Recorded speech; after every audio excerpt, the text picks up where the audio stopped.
حضرت ابو ہریرہ فرماتے ہیں کہ تم لوگ اس وقت ہماری حالتیں دیکھتے کہ ہم میں سے بعضوں کو کئی وقت تک اتنا کھانا نہیں ملتا تھا جس سے کمر سیدھی ہو سکے۔ میں بھوک کی وجہ سے جگر کو زمین سے چپٹا دیتا اور کبھی پیٹ کے بل پڑا رہتا اور کبھی پیٹ پر پتھر باندھ لیتا تھا۔ ایک مرتبہ میں راستے میں بیٹھ گیا جہاں ان حضرات کا راستہ تھا۔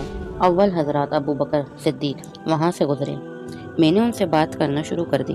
خیال تھا کہ یہ بات کرتے ہوئے گھر تک لیتے ہوئے جائیں گے اور پھر عادت شریفہ کے مطابق جو گھر میں موجود ہوگا اس میں تو واضح ہی فرمائیں گے، مگر انہوں نے ایسا نہ کیا۔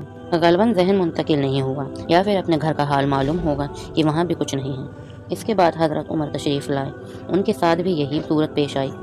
پھر نبی کریم صلی اللہ تعالیٰ علیہ وسلم تشریف لائے اور مجھے دیکھ کر مسکرائے اور میری حالت اور غرض سمجھ گئے اور ارشاد فرمایا کہ ابو ہریرہ میرے ساتھ آؤ۔ میں ساتھ ہو لیا، حضور گھر تشریف لے گئے۔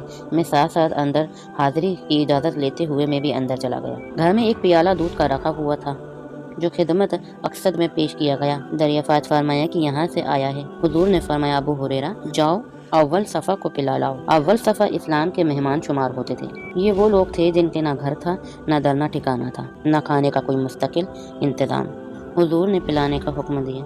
مجھے گرا تو ہوا کہ اس دودھ کی مقدار ہی کیا ہے، یعنی ہے ہی کتنا جس پر سب کو پلا لاؤں۔ سب کا کیا بھلا ہوگا، ایک آدمی کو بھی مشکل سے کافی ہوگا اور پھر پلانے کے بعد مجھے کو پینے کا حکم ہوگا، اس لیے نمبر بھی آخر میں ہی آئے گا جس میں بچے گا بھی نہیں۔ لیکن حضور کی اطاعت کے بغیر چارہ ہی کیا تھا۔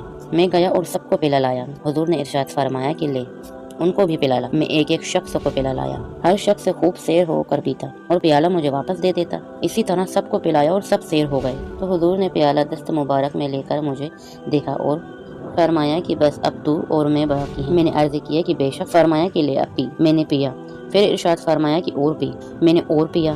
بالآخر میں نے عرض کیا یا رسول اللہ اب میں نہیں پی سکتا۔ اس کے بعد حضور نے سب کا بچا ہوا خود نوش فرمایا۔